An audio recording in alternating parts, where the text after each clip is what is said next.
बिस्मिल्लाहिर्रहमानिर्रहीम। ही खुंबियूं असांखे जेके मिलियूं आहिनि काफ़ी वॾियूं ऐं खुलियल आहिनि। हिन जा जेके मथियां छट पोप आहिनि ॾिसो केॾा वॾा ऐं भुरभुरा आहिनि। इन्हनि खे असां अलॻि कटे भाॼी ठाहींदासूं। अचो असां कटियूं था।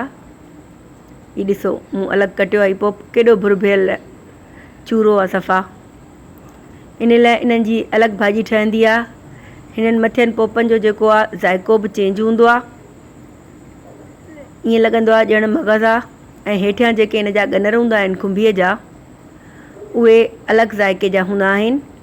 हाणे ही घणा वॾा असांखे मिलिया आहिनि त इन्हनि लाइ हिनखे असां कटे मथियनि हिसे खे पोप खे अलॻि कंदासूं। ऐं ॾिसो कीअं भुरभुरा आहिनि सफ़ा चूरे वांगुरु। सभु पोप असां अलॻि कटिया आहिनि मथियां। ऐं ही गनर जेके आहिनि ही असां इन्हनि जी अलॻि भाॼी तयारु कंदासूं।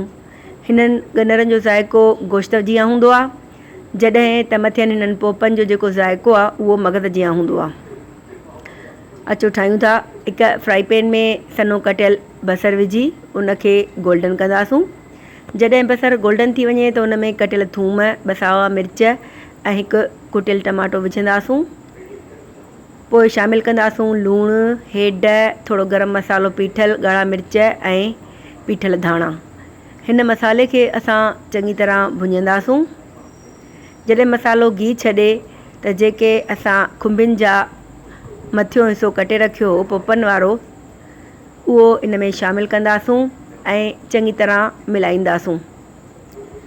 चङी तरह हिन मसाले सां असां पोइ हिन खुंबियुनि जे मथे खे मिलाईंदासूं ऐं चङी तरह भुञी अलॻि प्लेट में अधु असां लाथो आहे।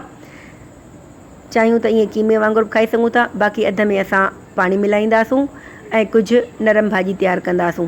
ही ॾिसो तयारु आहे असांजी हीअ नरम भाॼी। ऐं हिकु तरफ़ असां ख़ुश्क कीमे वांगुरु बि ही पोपनि जी भाॼी ठाही आहे खुंबियुनि जे।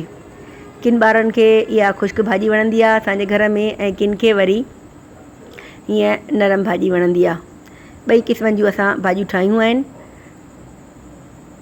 तमामु ज़ाइके वारियूं आहिनि ऐं मग़ज़ आहिनि।